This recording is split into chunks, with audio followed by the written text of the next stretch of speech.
let's go back in time and look at how Saudi Arabia, Qatar, Yemen, all those Arabian states, were formed after they assisted, the British, in ousting the people that the British didn't want around throughout Arabia and the Arabian states. They broke them up, and of course the British recognised their leadership. The British recognised, the kings and queens and the sheiks and the, within the Arab state. They defined their boundaries, and that was their reward for assisting, Lawrence of Arabia, the man who became Lawrence of Arabia. That was their reward, and they became separate states, and they were recognised by Britain, and then they had to develop it. They were a bit lucky because Britain knew that there was minerals there and oil riches and so on, so they took advantage of that. And, we need to understand that here in Australia, when we take similar steps, we are very rich little states, and we have the capacity to become very wealthy little states, just like those Arabian states.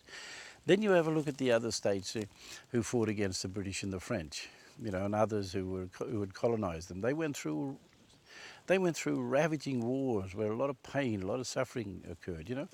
Look at South Africa. Look at Mandela. 25 years in a prison on an island. But he stood his ground, and then the world got involved in that and assisted to break down that racism and to help the people. They had a majority. Everybody say, yeah, but they had a majority. But you see, they think about the majorities in terms of economics, yeah, and they think about that. What people have got to realise here is that we also have a world. We have a small population, which is advantageous to us, but we have wealth. We have mineral wealth, we have oil wealth, we have natural gas wealth, we have other resources as well within our state. And of course we will strategically develop them based on our culture, based on the way in which we want the land to be done, the way we will do it.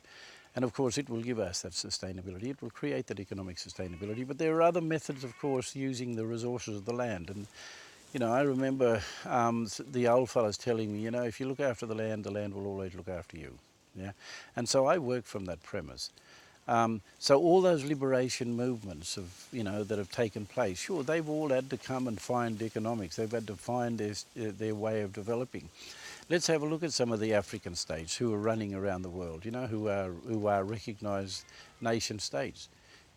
Biggest majority of them are supported by international aid, from World Bank, from the International Monetary Fund, from countries like Australia, from countries like the United States and European Union. These people, even though they have the resources there to become totally independent economically, how long have they been operating? And they're still dependent. Have a look at the small Caribbean states. Have a look at the Pacific Island states. All of these nation states are supported by international funding, their international aid, their development, their housing, their whole parliamentary processes are funded by international aid. So when it comes to talking about Aboriginal people in this country here, about saying this is a bit of a pie in the sky dream, and now you've got this woman, who was just recently elected, who's the foreign minister, saying that we're going to get rid of these failed states, saying that publicly, and they're the president of the Security Council in the UN, making statements of that kind. So the failed states have got to be those small little black states that she's talking about. And it comes back to this, okay, we're sick and tired of funding you and giving you aid, So when people talk about this development, they have to look around the world before they start targeting us and saying it's not going to be possible.